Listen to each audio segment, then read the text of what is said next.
Radiant structures are fortified.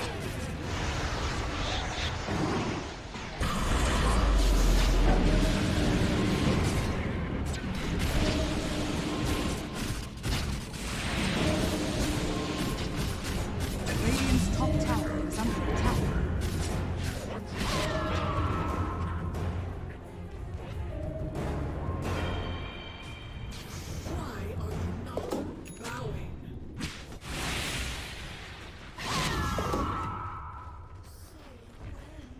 Dire's middle tower is under attack. Radiant's top tower is under attack.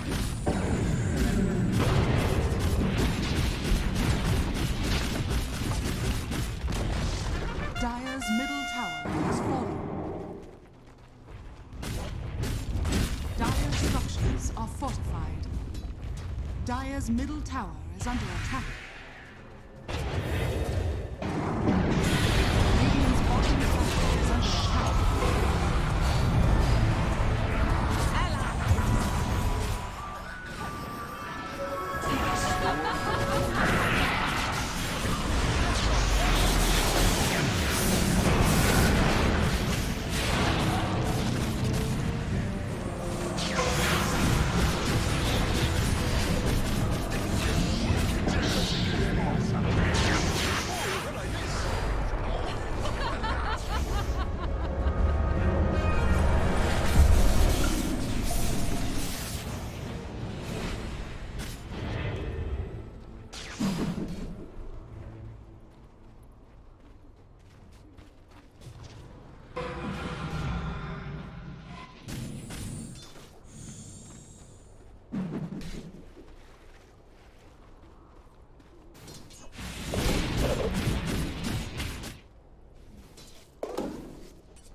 Dire's bottom tower is under attack.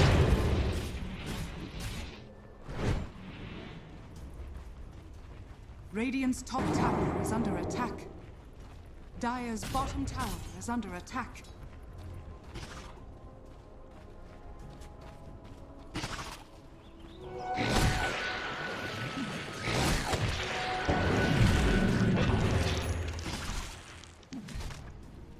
Add another to the tally.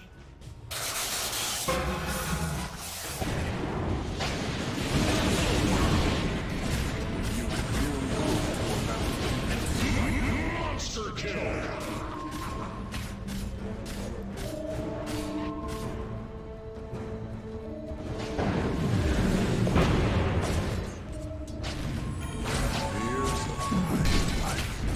Dire's middle tower is under attack.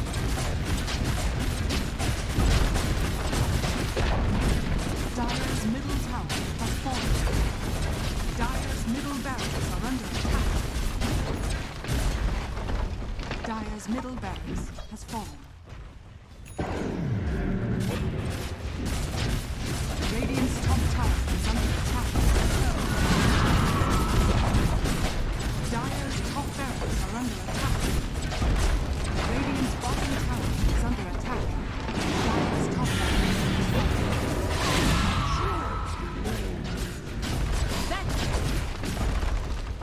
Dire's top barracks has fallen. Radiant's top tower is under attack.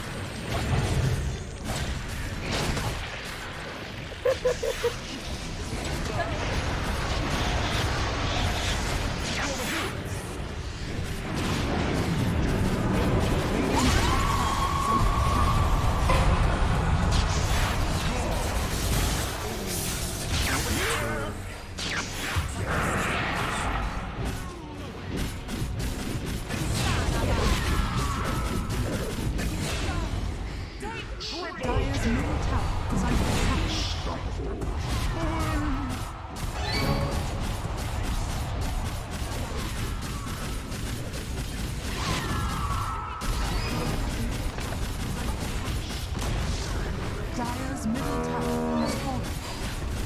Dire's middle tower is under attack. Dire's middle tower has fallen. Dire's ancient is under attack.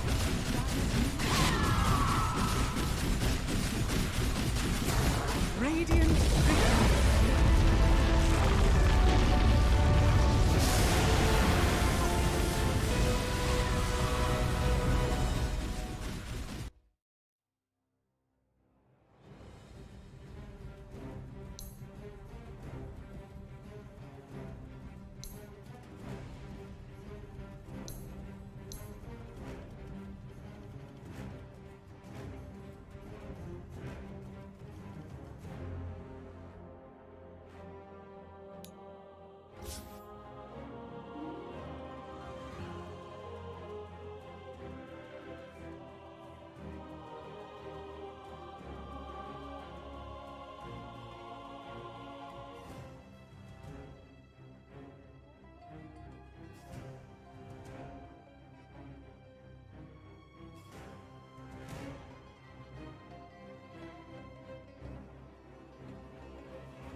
Dire team pick.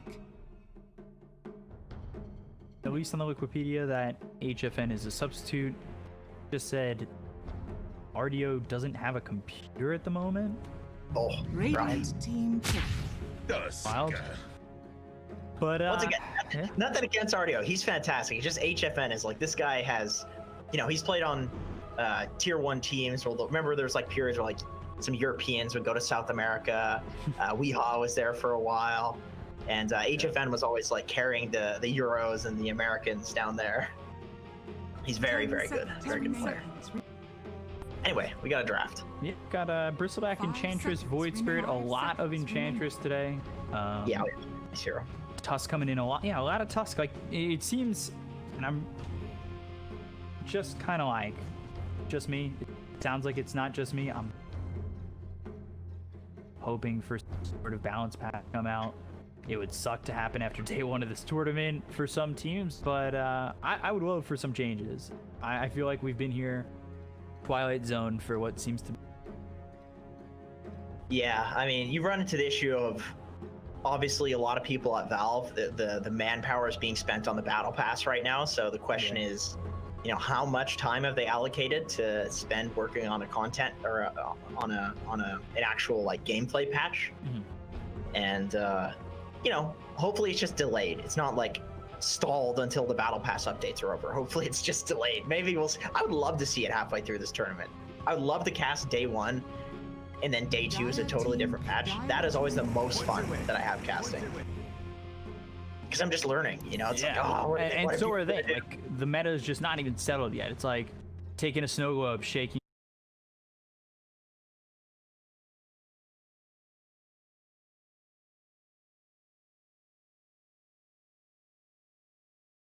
Sometimes you get Cole, but then other times you get some sick Power Ranger toy, and it's like, yes, Pudge is buffed, finally. That hasn't happened 5 in seconds years. remaining. I get excited for it nonetheless. I feel like with Darkseer, bro, other hero can complain. I feel like that hero is just minus something at all times. I'm gonna go ahead and just say it. Like, I feel like Pudge is getting up there with him at this point. It's been like 10 patches in a row. Pudge has just made it worse. Anyway. It's another keeps Pudge players satisfied. Definitely. So, Reasonable. Ursa again here, this time for Thunder Predator with the Tuskbane and Beastmaster. Pangolier, Bristleback, Enchantress, Void Spirit. So 10 seconds remaining. Pango- Seconds remaining. could be 4 Bristleback, 5 could be seconds safe lane remaining. Bristle. 5 seconds. maybe Could be Void mid Spirit, Bristle. off lane Pango. Like, look at this lineup as. Definitely. The only thing that's really set in stone, and it's funny that I'm saying this because she was an offlaner for a long time, is the fact that it's most likely Enchantress 5. Like, Yeah. people rarely run this in a core position now, but you could. You definitely could. The interesting thing about this draft so far, for Midas Club at least, they picked Pangolier into 3 BKB piercing stuns, 3 magic immunity 10 piercing stuns, seconds remaining. Beastmaster Roar, remaining. Fiend's Grip, and Walrus Punch. 5 So seconds remaining. it's Pick. a hard Radiant's Pango team game.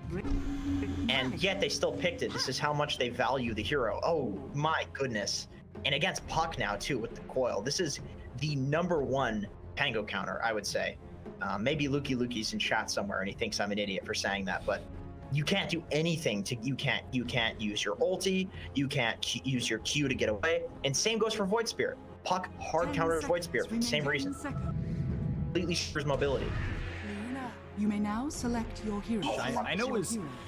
picked in Blast. It's our first time seeing it here. I think Luna it's not even low key broken. It's high key broken. I feel like most people know that it's broken, but for some reason it just hasn't quite trended to be like first, second pick yet, unless you're Team Secret. But you know, they're first picking Kunkka and running it off lane and things like that. So it's really hard to pinpoint their drop. But Luna's, the Aghanim Scepter is so damn good. It does so much damage. The Dom build, it lets you farm, it lets you be tanky, it lets you fight. It's a really nice bridge to get to your next items. And Luna late game is just better than ever. She's so strong right now. Yeah, it certainly feels like a hero where if you buybacks or have somebody who's dead for long enough, like Luna's gonna make you pay. You're gonna you're gonna lose towers. You're gonna lose objectives. Your fights almost feel so much more important. And I don't know if I'm like phrasing this the right way or saying it the right way, but like you lose a fight as Thunder Predator and Luna's got a little bit of farm to push you in. Like you're losing towers, you're losing objectives, you're losing the feeling of the map. You're gonna get choked out. Like you need to play a little bit more coordinated, a little more calculated. There's a lot of pressure, I would say, on Beastmaster. That if he leaves an area and gives up that control of an area, it's going to be hard, especially if Midas Club can take some towers. It's going to be hard for them to get back to that control, you know, because like Beastmaster, he's somewhere, he's got Hawks down, he's got Boars, he's pushing the lane in. You TP somewhere and you get choked into your base, all of a sudden, everybody died except for Bane. That was well coordinated. Good job, fellas. Anyway, yeah, that's just a typical Beastmaster thing, but especially true for the reasons that you're saying. Basically, these other Thunder Predator heroes, Ursa and Puck, Prepare for battle. they're kind of snowbally heroes, you know? They don't really take control of the game. They don't push towers. They don't do anything like that. So you can definitely lose very quickly and get choked out by this Midas Club draft. But Beastmaster's a broken hero, so, you know. And it's a mid Beastmaster. That's wow. the niche special. The new strat. I Round saw first. Envy do this. Yeah, cool. I mean, he's against a Bristle, so not the easiest hero to line up against as Beast. In fact, I would say it's pretty big count. Very easy to kill that boar with Bristle. You just do not care about getting harassed by it because you just quill it down. 30 seconds to battle. Wow. Beastmaster. I never pinned Leo style as a Beastmaster player. You know, it's always these mid/off lane style players. Like Envy makes a lot of sense to play mid Beastmaster because let's be real. If he's playing mid Ember or Void Spirit or something like that, he plays like an off laner. He's just making space, feeding, going crazy. But Leo style, to me, is more of a flashy mid laner as opposed to like a space making mid laner. You know, it's like he kind of takes space, he kills people. It's just different. It's like rather than wasting time, he like controls the tempo by killing people. And I suppose Beastmaster can do that as well. It's just weird to say that because he's traditionally an offlaner, which is usually a space maker. First blood. First blood. Clearly was looking at Beastmaster while you were talking about it. I did not know Voidster was gonna die here of all places. The battle begins. Alright. Yeah, that was a rough life running into a Tusk there. Tusk Bane.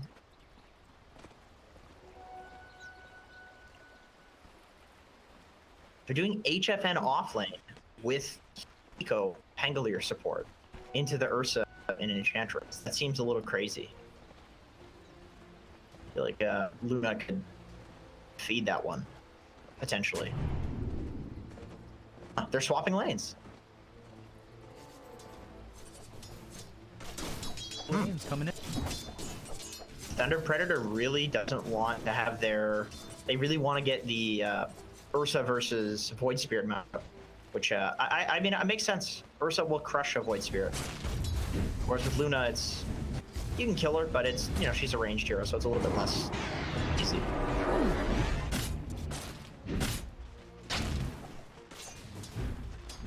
Comes bottom, and we've also got Bane down here. So for now, Frank by himself over Puck. We'll see. Stay this way. I'll look for one more bottom with Tusk as well as the Bane, especially on the Void Spirit. You just start off with tag team, brain sap, damage out there. Murdoch all of a sudden. I feel like he heavily. Both of these offlaners, rough time. Frank's getting zoned by the Enchantress creep, and Murdoch is getting zoned by the two Thunder Predator supports. Ah, the life of an offlaner. Feel like just a no lane it. Just here to so you don't get fined.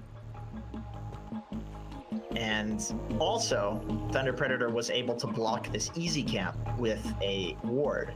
So it's not like Murdoch can just camp and win the lane like a traditional position 5 support would down here. He's got no camp to work with, so he just is destined to sit here doing nothing. And then Enchantress is taking the easy camp top, so both of these offlaners just struggle in this game right now.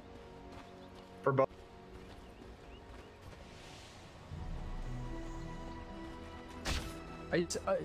I'm wondering about these pauses. Was it Peru first game? This is Peru, yeah. It's Peru. And then I think they're going to Brazil game 2. Yeah, they were talking about going to Brazil because I think there's some routing issues. Like Brazil to Peru, like still is not routing. As well as like Peru to Brazil. I think this will definitely favor Thunder Predator wise. Rotation. He doesn't have Swashbuckle, so he's in a lot of trouble. Not just be dead here. And Frank, after sitting idly by for so long in this lane, was able to get a kill, and they've got the shards. So Matthew coming in, and all of a sudden 2 kills, both for Frank. Frank waits patiently like a kid in timeout, and all of a sudden he's allowed out and allowed to get some kills.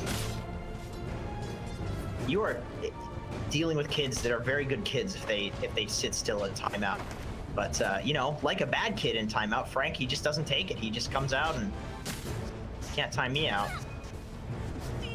Yeah, enemy team's trying to time him out. Anyway, yeah, that rotation from Matthew, very nice there, saving the shards. HFM was a little bit greedy. He kind of thought like, okay, this is just going to be a kill on my support, and I can go back to farming. But Matthew actually wanted more.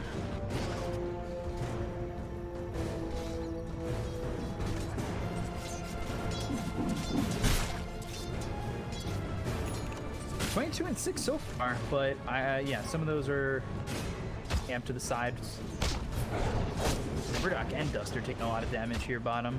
And MJZ just certainly making this feel like, quite a pressured lane. A lot for him. Yeah, it's just free for him. Anytime you have a Bane in your lane, this hero is so phenomenal at trading. His base stats are just so ridiculous. I'm shocked that they haven't been nerfed. This has always been his go-to thing, and people just start straight boots on Bane now too. Just have enough regen with the brain sap. They're off to the side, just can.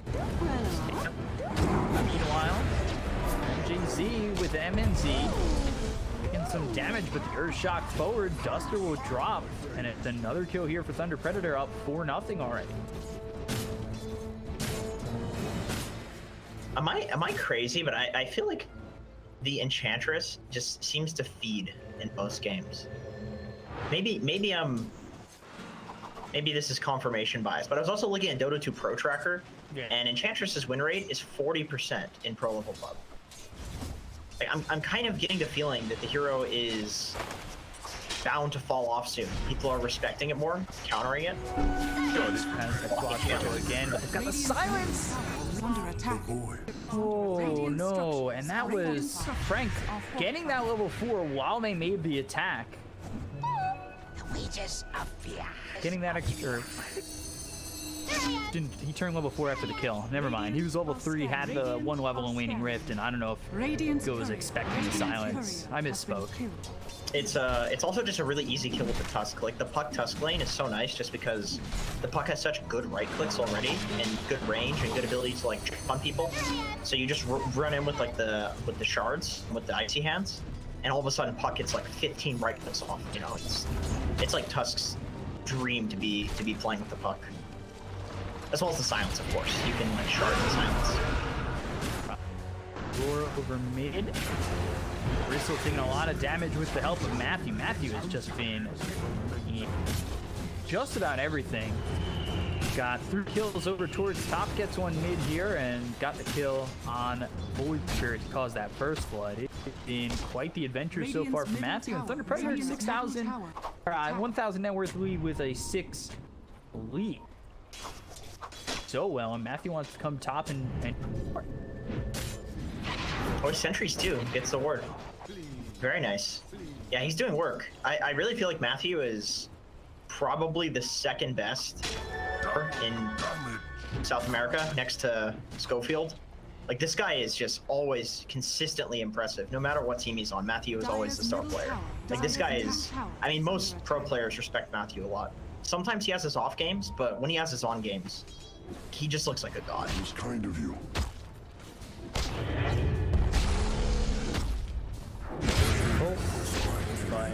Sap coming in with one last right click from MNZ.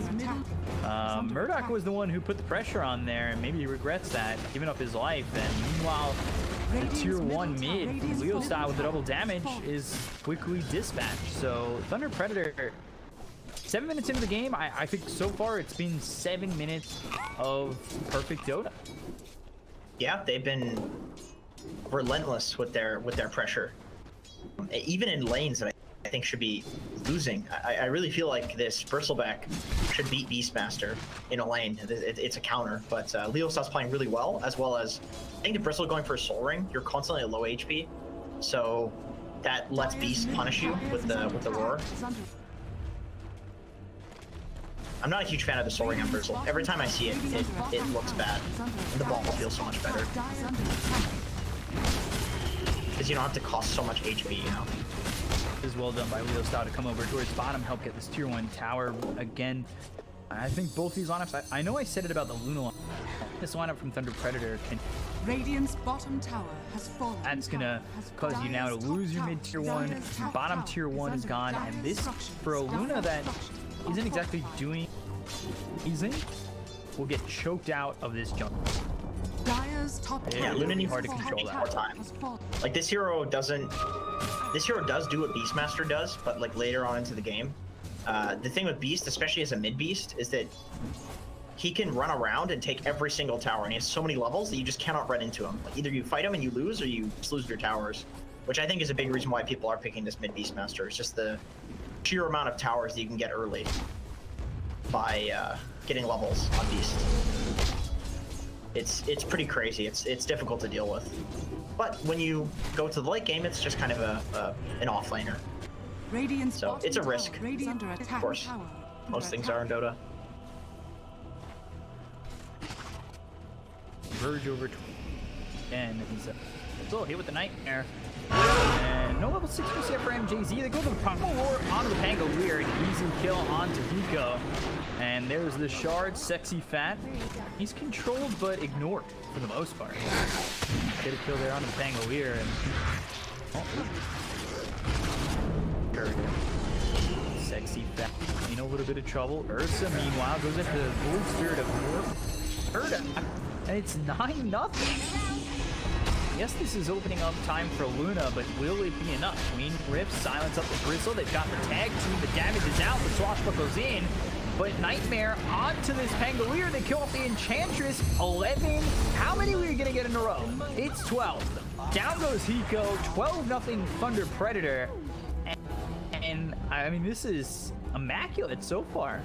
Well, I think we were expecting a closer game than the last series, but this is the biggest stomp so far. 0 kills for Midas Club. That is impressive. Very impressive for Thunder Predator. I suppose you could argue it's impressive for both teams in some respect. Sides of the word impressive, yeah. Yeah, exactly. The wages of fear. MNZ silently farming down here, although I say that he was contributing a little bit, but it kind of feels like he's just coming in for a free snipe kill and then just back to farming immediately. Bold and sweet. Spiraled into a 1,000 net worth lead so far for Thunder Predator. Continuing the run of Deathless. This is difficult for Midas Club to really find their footing. Radiant's You know, top tower. losing tower Radiant's after top tower tower was a is under fight after attack. fight. They really need to put some things together, but it's only going to get harder because now they've got MJC who's like